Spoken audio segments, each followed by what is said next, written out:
प्रेम, आशा आणि स्वीकृतीची एक हृदयस्पर्शी कहाणी. प्रीतीचे लग्न लवकर झाले आणि 2 वर्षांनी तिने तिच्या आयुष्यातील प्रेम असलेल्या तिच्या सुंदर मुलीला, रियाला जन्म दिला. दुर्दैवाने, तिच्या लग्नात काही जमले नाही. तेव्हापासून, घटस्फोटितांना जुन्या दृष्टिकोनातून पाहणाऱ्या देशात एकटी आई असणे आणि स्वतःचा आणि तिच्या मुलीचा उदरनिर्वाह करणे अत्यंत कठीण झाले आहे. पण सर्व अडचणींपलीकडे जाऊन, प्रीती यशस्वीरित्या स्वतःचे फॅशन बुटीक चालवते. गौतम हा व्यावसायिकदृष्ट्या एक तरुण यशस्वी उद्योजक होता आणि त्याचे पालक त्यांच्या मित्रमंडळी आणि विवाहस्थळांचा शोध घेत होते. पुढील 1-2 वर्षात त्याचे लग्न होण्यासाठी मुलगी शोधत होते. प्रीती आणि गौतम हे 15 वर्षांहून अधिक काळापासून कुटुंबातील मित्र असले तरी ते फक्त कधीकधी कार्यक्रम आणि लग्नासाठी भेटत असत. प्रीतीला तिच्या भूतकाळातील प्रत्येक गोष्टीची चांगली जाणीव होती. पण ऑक्टोबर 11 हा दिवस त्यांचे आयुष्य कायमचे बदलून टाकणारा होता. ते गौतमच्या एका चुलत भावासोबत जेवणाच्या वेळी भेटले आणि कदाचित 10 मिनिटे गप्पा मारल्या असत्या, पण तेव्हापासून ते एकमेकांना मेसेज करू लागले. त्यांचे विचार, आवडी, मुले आणि नैतिकता किती सुसंगत आहेत हे त्यांना जाणवले. गौतमने त्यांच्या ऑफलाईन संवादाबद्दल कधीही उघडपणे सार्वजनिक न होण्याची खात्री केली, जेणेकरून कोणतेही नातेवाईक त्यांच्या नात्याबद्दल टीका किंवा अनुमान काढू शकतील. त्याला माहीत होते की तो याबद्दल गंभीर आहे की नाही हे त्याला योग्यरित्या करावे लागेल. जसजसा वेळ पुढे सरकत गेला, जानेवारी महिना जवळ येत होता, तसतसे त्याला कळले की तीच ती आहे जिच्यासोबत त्याला आयुष्यभर घालवायचे आहे. दोन्ही बाजूंनी त्यांच्या नात्यावरून कोणत्याही प्रकारची वाईट टीका किंवा विनोद व्हायला नको होता, म्हणून त्याने कुटुंबाला त्यांच्या लग्नाबद्दल पटवून दिले आणि आदराने त्यांचे आशीर्वाद मागितले. गौतमने हे त्याने केलेले सर्वात धाडसी काम असल्याचे वर्णन केले आणि ते एक आनंददायी कामगिरी होती. तो फक्त असे म्हणतो की, प्रीती आणि रिया दोघांनीही मला जगण्यासाठी खूप काही दिले आहे. जे अतिरिक्त प्रयत्नांना पात्र आहेत त्यांच्यासाठी हे करणे अर्थपूर्ण आहे.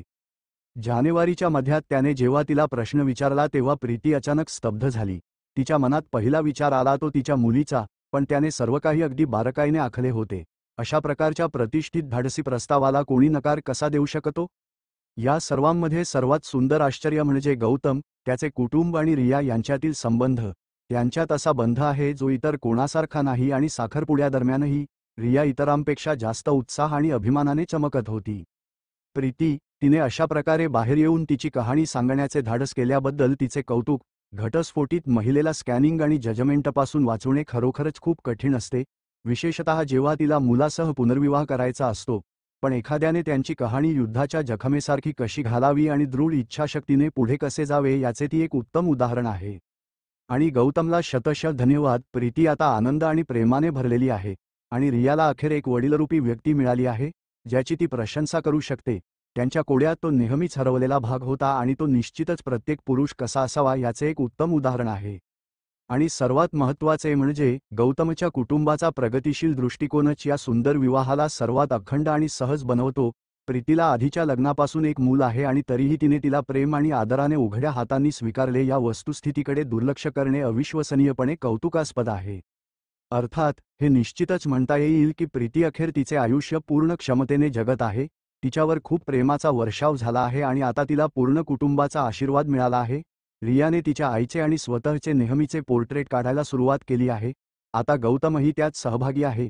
रिया त्यांच्या लग्नाबद्दल खूप उत्साहित आहे आणि लग्नाची वाट पाहू शकत नाही. प्रीती आणि गौतम यांनी ताज क्लबहाऊसमध्ये एका सुंदर साखरपुड्याच्या समारंभात त्यांचे मिलन साजरे केले, जे त्यांच्या बहुप्रतीक्षित लग्नाची पूर्वसंध्या होती. या भव्य कृत्याचे तपशील येथे आहेत. Blouse by Riya. पृथ्वीराजचे श्रींगा काबुकी MUA द्वारे मेकअप. शिवाद्वारे छायाचित्रण, दिवे आणि सावल्या. प्रीती मेहकद्वारे सजावट. ज्वेलरी बाय चलानी आणि देवराज. नेन्सी आणि प्रीती म्हणाली, घटस्फोटित महिलेशी लग्न करणे आणि रिया आणि मला एक कुटुंब, स्वीकृती, आदर देणे हे समाजाने ठरवलेल्या प्रत्येक रूढिवादी मानकांचे उल्लंघन आहे. त्यासाठी फक्त एका व्यक्तीची मानसिकता आवश्यक आहे जी सामाजिक अडथळे तोडून इतरांसाठी एक नवीन मार्ग तयार करेल.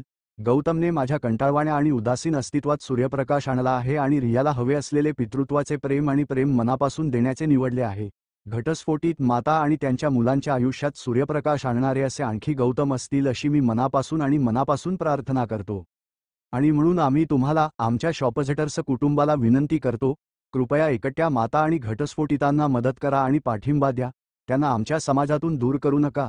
हा बदल केवळ एक समुदाय म्हणून घडू शकतो आणि आम्ही मनापासून प्रार्थना करतो की ही घटना लाखो घटनांमध्ये एकही नसावी.